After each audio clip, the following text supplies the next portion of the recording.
Laboratory technology YouTube চ্যানেলে আমাদের আবার সবাইকে স্বাগত। আজ আমরা যে দুটো জিনিস নিয়ে জানবো, সেই দুটো জিনিস তোমরা সবাই চেনো এবং সেই চেনা জিনিসটাকেই আবার নতুন করে চিনে নাও।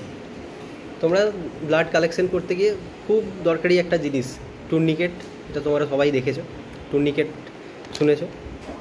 আরেকটা হচ্ছে পাংচার সাইড, অর্থাৎ যে জায়গা থেকে তুমি ব্লাড নেবে সেই জায়গায় স্কিন ডিসইনফেক্টেন্ট ইউজ করা হয়, সেটা কি? এই দুটো জিনিস নিয়ে খুব তাড়াতাড়ি আমরা কিছু তথ্য জেনে নেব। টুর্নিকেট তোমরা দেখেছো, এটা একটা রাবার ব্যান্ড। এটা কি করা হয়? এটা পাংচার সাইড, অর্থাৎ আমি যে জায়গা থেকে ব্লাড নেব তার 3 থেকে 4 ইঞ্চি উপরে বাঁধতে হয়। 3 থেকে 4 ইঞ্চি মাপটা কী করে নেব? ধরো আমি আমার এই আর্ম থেকে ব্লাড নেব, তাহলে যে জায়গায় নেব সেখান থেকে আমি 4 আঙুল উপরে বাঁধব।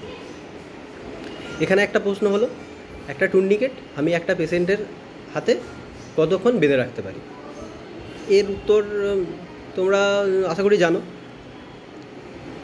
তোমাদের ডিএমএলটি বা বিএমএলটি যারা পড়াশোনা করছো তাদের এই কোশ্চেনটা মাঝে মাঝেই পরীক্ষায় আসে। অপশান থাকে যে 2 থেকে 3 মিনিট বেঁধে রাখবো, না যতক্ষণ খুশি বেঁধে রাখতে পারি, বা 1 মিনিট বা 1 মিনিটের কম বাঁধতে পারি।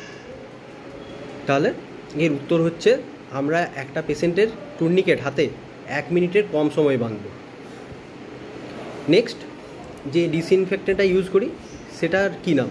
তোমরা অনেকেই বলবে এর নাম স্পিরিট, অনেকেই বলবে অ্যালকোহল, বিভিন্ন ধরনের অ্যালকোহলের নাম বলবে, ইথাইল অ্যালকোহল, কেউ বলবে মিথাইল অ্যালকোহল।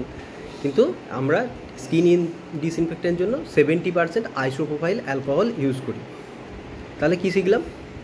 যে টুর্নিকেট আমাকে হাতে বাঁধতে হবে 4 ইঞ্চি উপরে, 1 মিনিটের কম সময়, এবং স্কিন ডিসইনফেক্টেন্টের জন্য আমরা যেটা ইউজ করব সেটা হচ্ছে 70% আইসোপ্রোপাইল অ্যালকোহল। Thank you.